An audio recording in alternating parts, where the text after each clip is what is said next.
Notre-Dame de la Paix, entre vent et brouillard, grand froid et chaleur, la météo offre un spectacle changeant. Comment se faire une idée précise du climat? C'est la passion d'Alexandre Dijoux. Avec une bande de copains, le géographe de formation a décidé d'étendre son réseau de stations de mesure à toute la Réunion.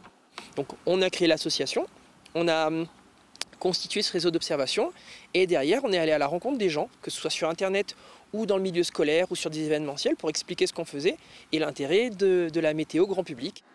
Et le public l'a suivi. Aujourd'hui, 44 stations sont installées dans l'île et ce n'est pas fini. Mais ces stations météo, à quoi servent-elles? Elle permet de mesurer à la fois la température et l'humidité de l'air. Elle permet de mesurer aussi le rayonnement solaire, ce qui est important en altitude, et la pluviométrie. Et en capteur détaché, qu'on a sur le toit de la maison, au faîtage, on a un anémomètre qui permet d'avoir à la fois la direction du vent et la vitesse du vent.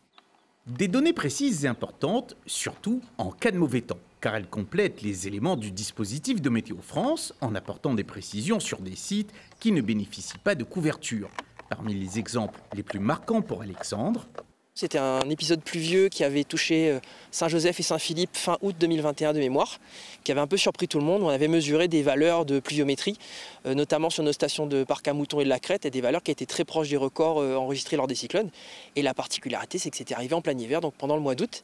Et ces données ont par la suite servi au retour d'expérience à la fois avec les services de la préfecture, les services de la DEAL et les services de Météo France pour comprendre ce qui s'était passé. des données disponibles pour les scientifiques, les services de l'État, pour le grand public aussi, gratuitement sur le site de l'association.